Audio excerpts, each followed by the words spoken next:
All right, for this unit we're going to cover the different tools that are provided for us to help establish guidelines and standards for the types of food we consume. In theory, it sounds very easy to do, to eat healthy. You eat a wide variety of foods, you do everything in moderation, you control calories, but it's not always as easy as it sounds. We do see a lot of people that are both overweight and malnourished. And it's kind of a surprising dichotomy that there are people that are carrying around extra pounds, but yet they're not meeting their nutritional needs in some areas while they're overdoing it in other areas. And again, this ties back to just what we consider food today. Food in boxes is more common than food in its raw form. And so it makes it very, very difficult to decide, well, what is good for us, what is not, or what is moderation, what isn't. So to kind of help us interpret a lot of these processed foods, we do have some standards and guidelines. Oops. Apologies for that. We do have some standards and guidelines that we use in the United States and Canada to help us kind of manage that information. And this set of standards or set of data is referred to as the dietary reference intakes, or the DRI. Sometimes it's abbreviated RDI, it's the reference dietary intakes, but typically you see it abbreviated DRI, and that essentially refers to a list of data for measuring the amount of intake for healthy people of all the different nutrients that we need. So those four sets of data that are listed under the DRI are the estimated average requirements, the EAR, the recommended dietary allowances, sometimes it's called the recommended daily allowances. This is what you see when you see those percentages of vitamins and minerals on the food labels in the store. Something called adequate intakes. Basically, this is a minimum. This is like the bottom standard that you need to meet your adequate needs of nutrition for that vitamin or mineral or that nutrient. And then the UL, sometimes called the IL, the tolerable upper intake levels. Again, this is the opposite. This is basically the maximum. If you start going beyond this tolerable upper intake level, you can sometimes see issues with toxicity or illness. So adequate intakes is the bottom, the minimum. Tolerable upper intakes is kind of the top of the maximum. EAR is the average that's required by a population, and the RDA is what we see recommended. And to kind of show you in graph form so it makes a little more sense, basically you have a population and their nutritional needs are going to vary. And this is just showing you a graph for, here are your people on the y-axis, and nutrient X, this could be calcium, this could be vitamin C, whatever nutrient we're referring to, magnesium, whatever it may be. And you're going to see kind of this bell-shaped curve. You're going to have people kind of fall in a cluster area.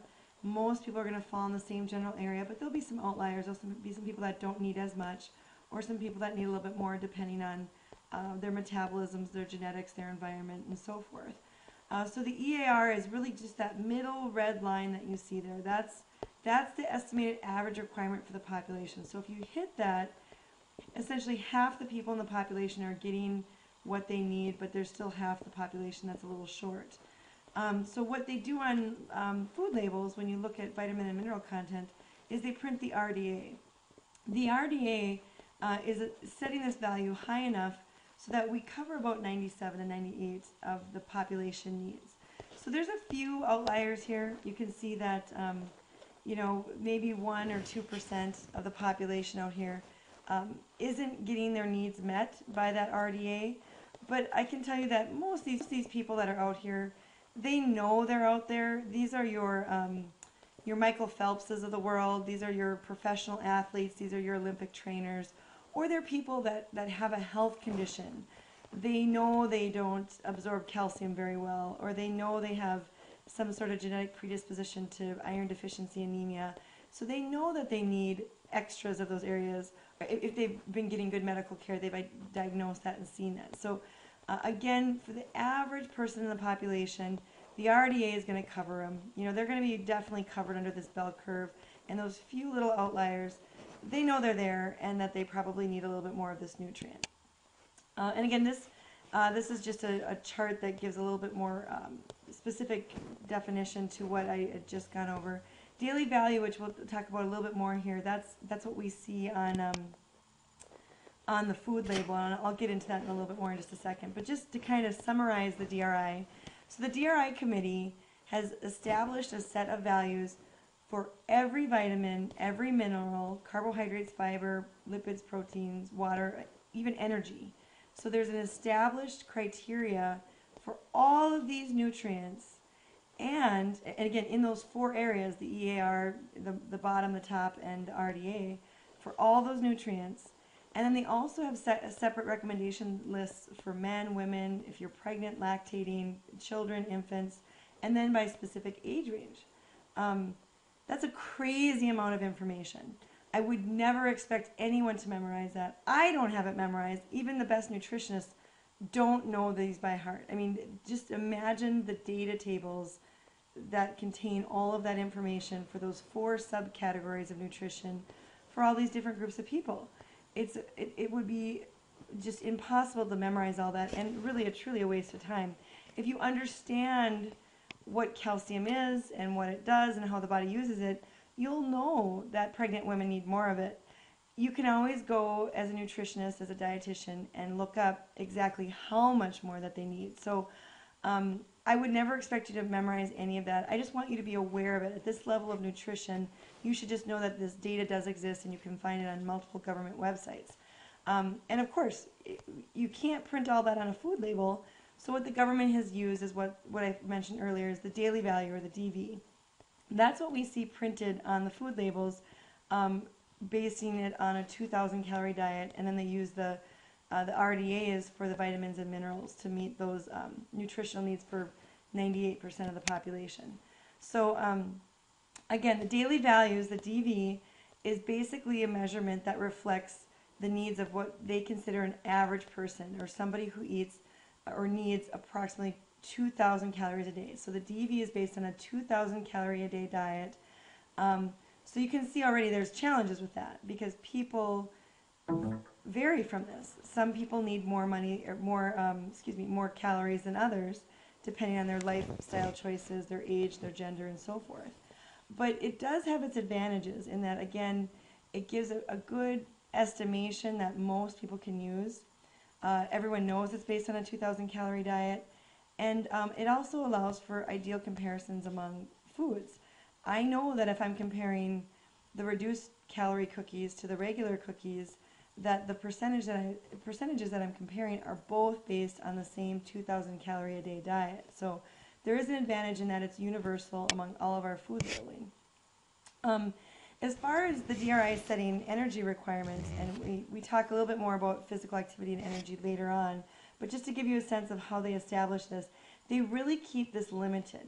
Usually they underestimate on this because, again, they're looking at averages for a population. They don't want to overestimate.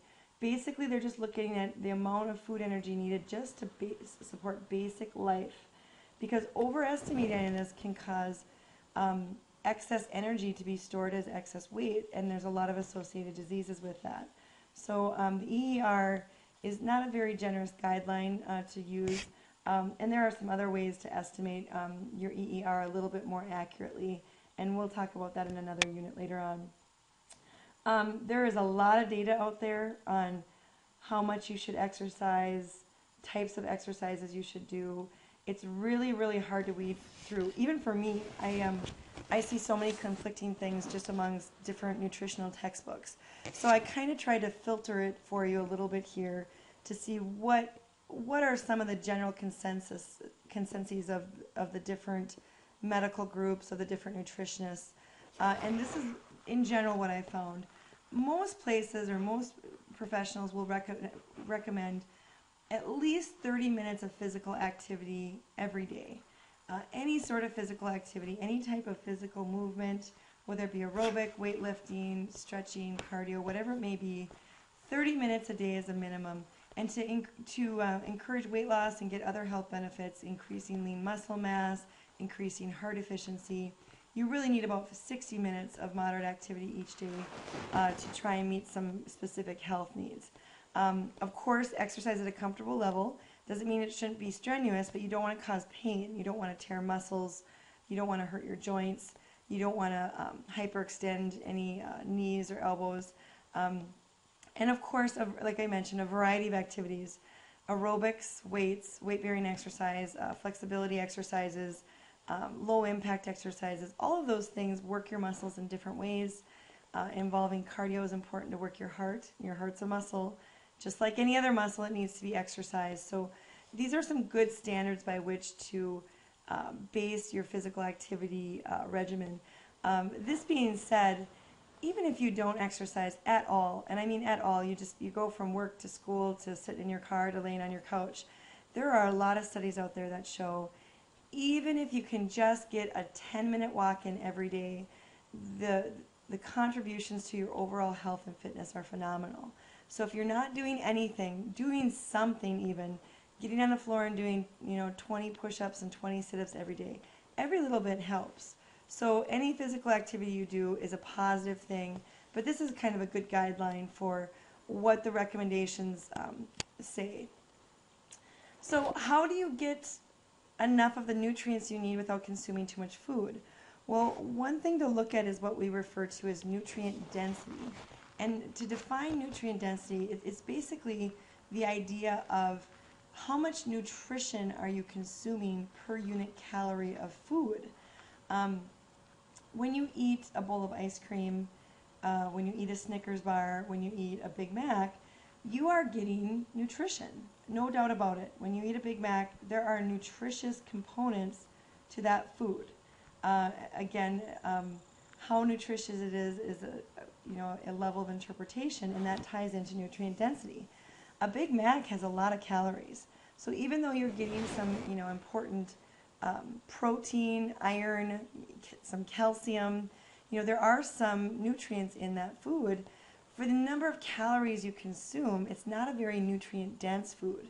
So when you look at the types of foods you consume, try and target foods that tend to be more nutrient dense, that have more nutrients per unit calorie than others. Carrots, beans, raw unprocessed foods tend to be more nutrient dense than highly processed foods, foods that have a lot of fat, that have a lot of sodium. Those tend to not be as nutrient dense. Nutrient dense foods, a lot of people think that they're so expensive, but not really. If you really focus on beans, whole grain rices, those things can be relatively inexpensive.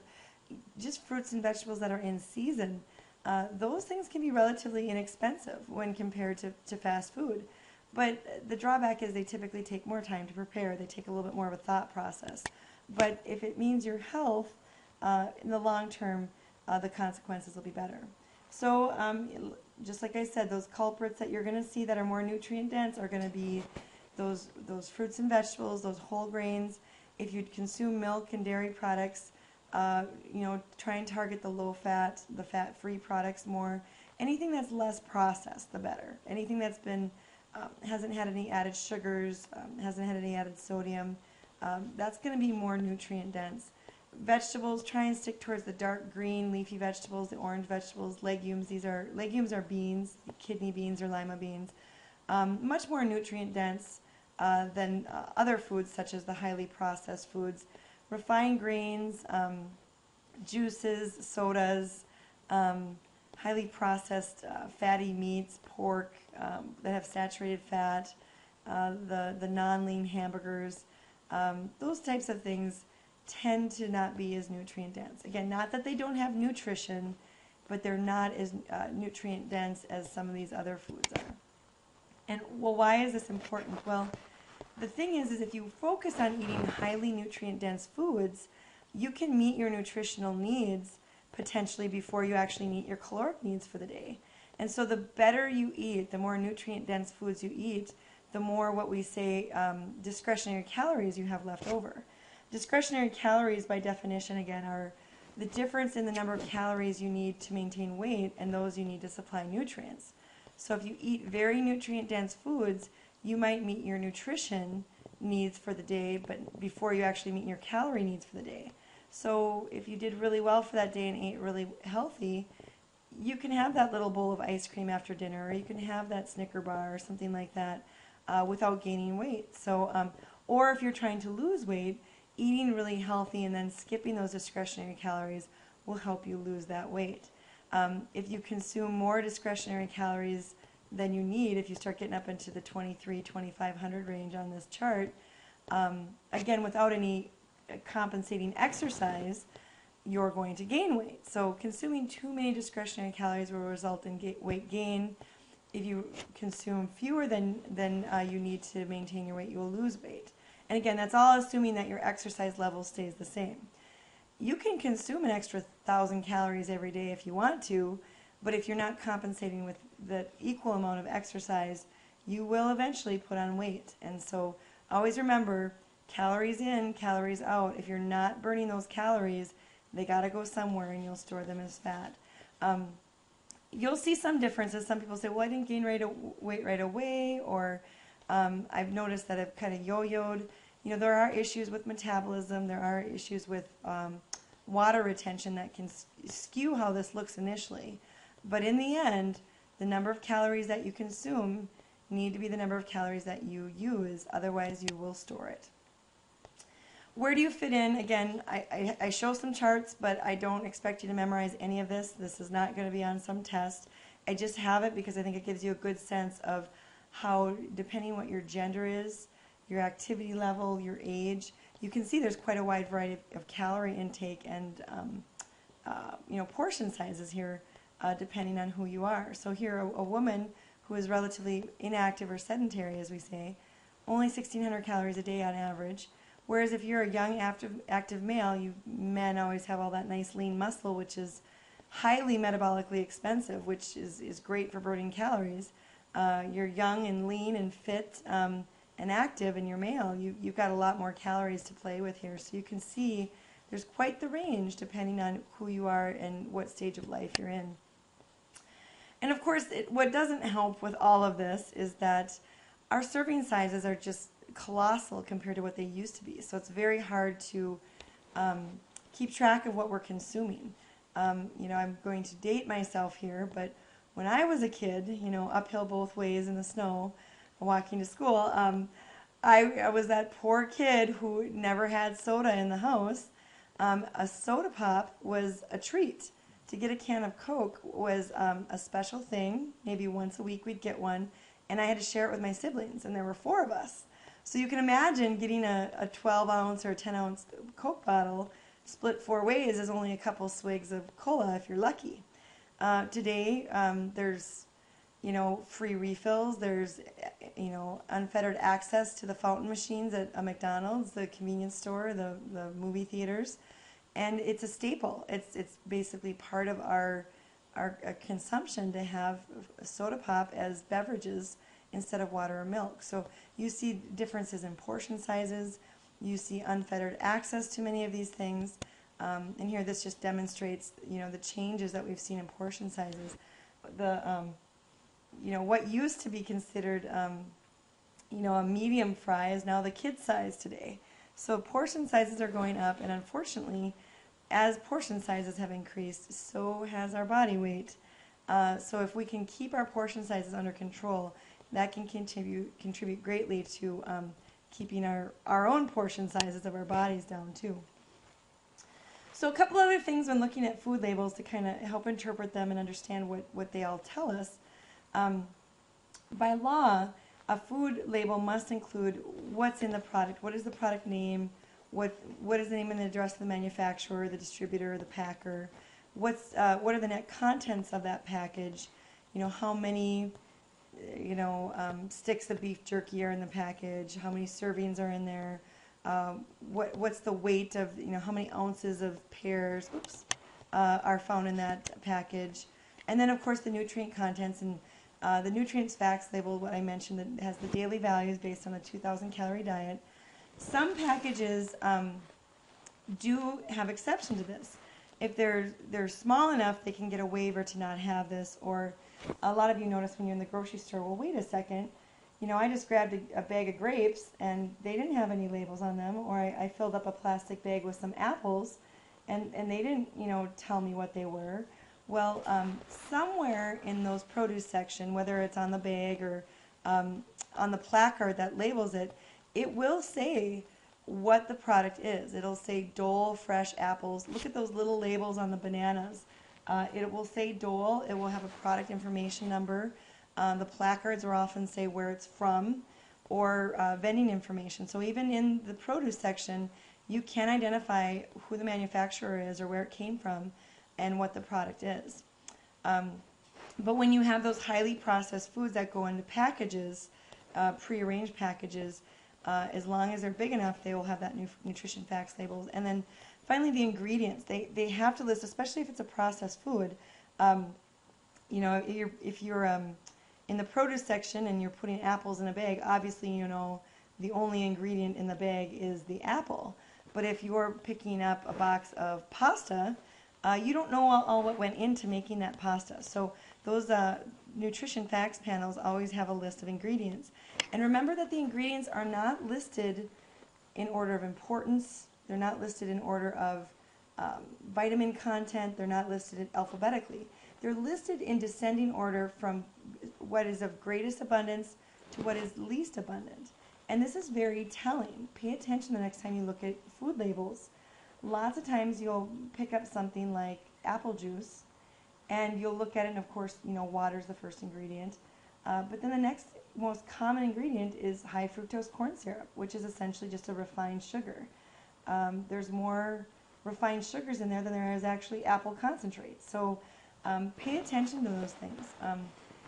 Dextrose, sucrose, molasses, honey, high fructose corn syrup, those are all refined sugars. Those are all fancy names for added highly processed sugar. And lots of times you'll see those ingredients listed, you know, first, second, third. Even look at some of your kids' cereal boxes, you know, your Lucky Charms, your honeycombs.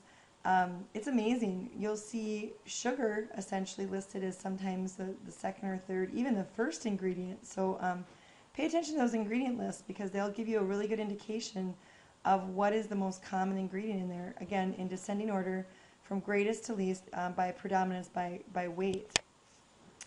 So here we have an example of a food label, so you can kind of check out what I'm referring to. They'll do all they can on the front of that label to market it to you, you know, flashy words, color patterns, enlarged to show texture. You know, they'll of course throw some nice, beautiful fruit in that label to make it look good. But where you really get the information about what's in that package is on the side. So here's our nutrition facts label. They'll tell you a serving size and how many servings per package. And this is important to pay attention to because if you're anything like my family, we don't get 10 bowls of cereal out of this box of cereal. A box of cereal like this might last us, you know, 3 or 4 mornings if all 3 or 4 of us are eating cereal in those mornings. So based on that, we're each having maybe 2 to 3 servings a day if we're going through a box of cereal in 3 days. So pay attention to how long that box of cereal lasts you. If you're only getting you know, a week's worth of breakfast out of it, and you're the only one eating it, and you've had 5 bowls of cereal, you just essentially had 2 servings for every sit-down breakfast. So you're not just consuming 176 calories. This is showing you, you know, the calories per serving. If you're finishing that box in 5 sittings, you've actually been having 2 servings per sitting to get to that magic number of 10.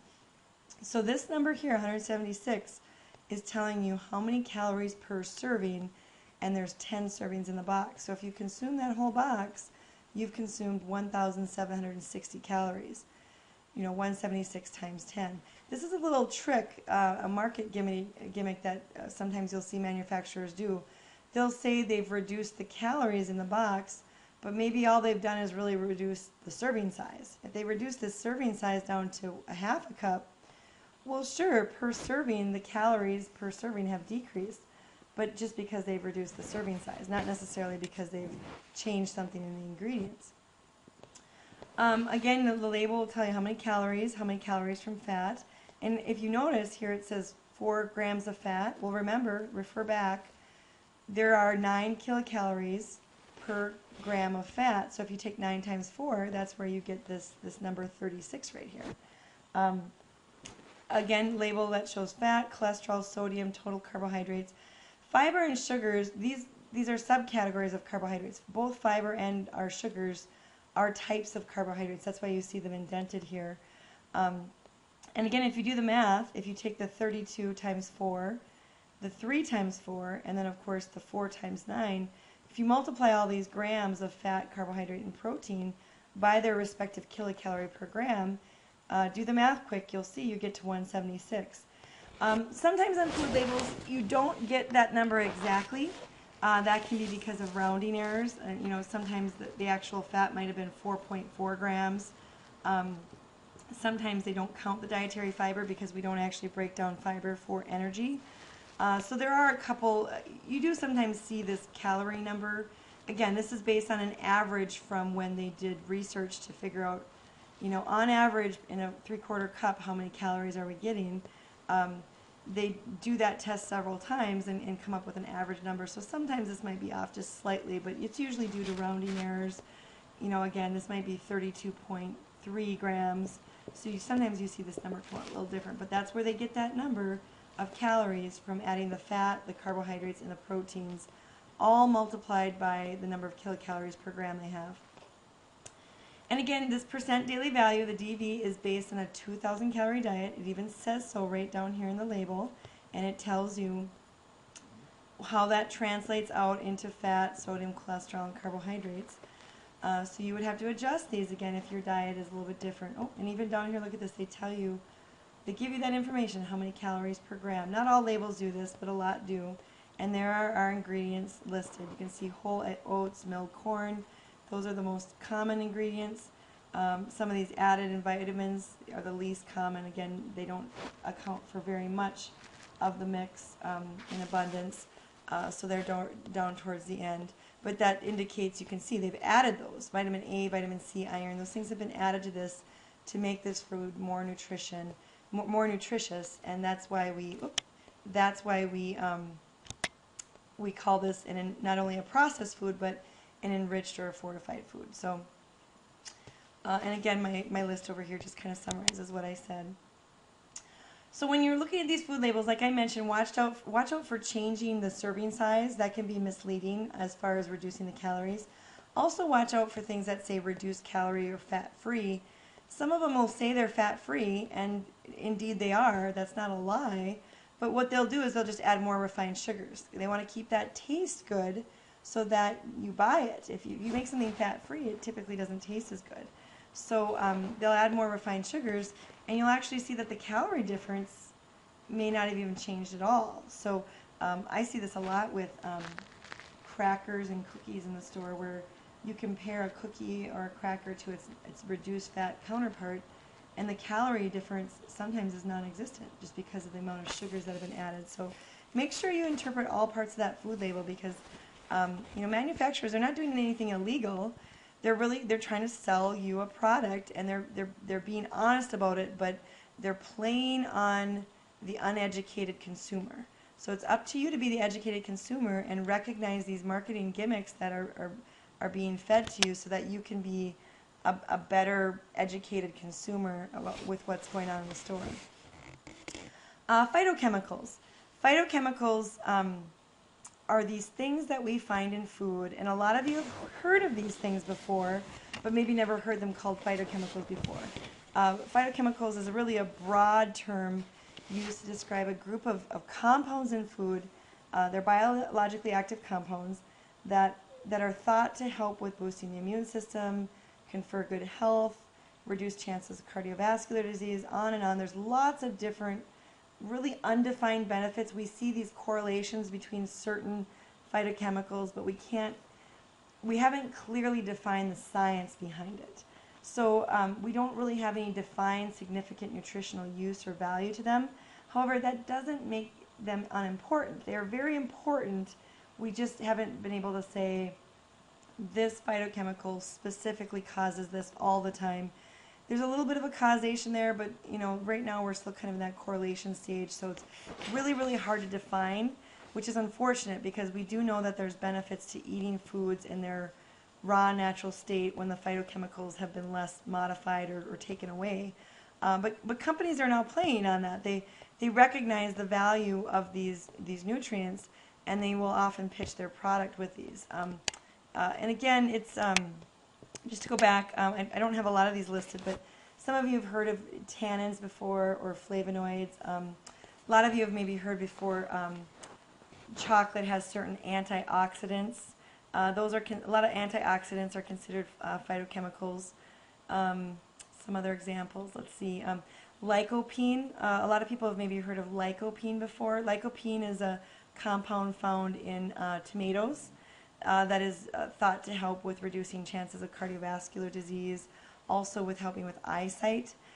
So some of those terms you maybe have heard before, again, flavonoids, tannins, lycopene, those things, I think I have, yeah, here I have this picture to show you some of the different flavonoids. Yeah, here's lycopene, flavonoids. You see some of these different names.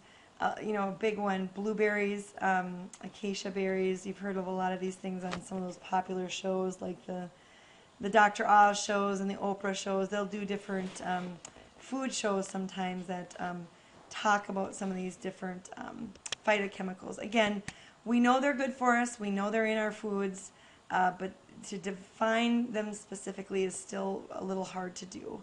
Again, research is in its infancy. We know that they can mimic hormones. We know they can act as antioxidants, which help us fight cancer.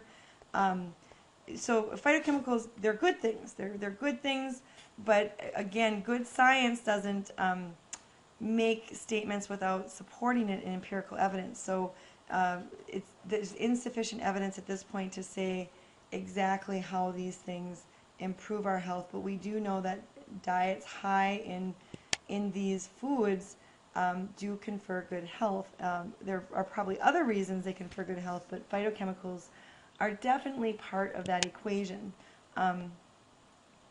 Continue recording here. So, so that concludes this unit lesson. Again, focus on some of those basics of reading a food label. Focus on how we interpret some of this information on a food label. Remember that it's based on a daily value caloric intake of 2,000 calories. What are the advantages of using a 2,000 calorie diet? What are the disadvantages of using a 2,000 calorie diet? How many kilocalories or calories are in a gram of protein, a gram of carbohydrate, a gram of fat? Where do all these different numbers come from? Again, the vitamin and mineral content here is based on the RDAs, which meet 97 to 98% of the population requirements. So again, don't worry about memorizing all the dietary reference intake lists. That would be ridiculous of me to ask you to do that. But know those four categories: the adequate intakes, the tolerable upper intake levels, the estimated average requirement, and the RDAs. Be able to define those and recognize them when they're being referred to. Again, as we learn more specifically about different types of nutrients and how our body uses them, you'll be able to understand and apply why iron is more important if you're an active male, why protein is more important if you're a growing adolescent, why calcium is more important if you're pregnant or lactating. And then as an individual, knowing that knowledge, you can apply it and look it up to be more specific as to what the actual increase in numbers are to sustain that good health. So focus on those things with this unit, and you should be well prepared for quizzes and exams on it.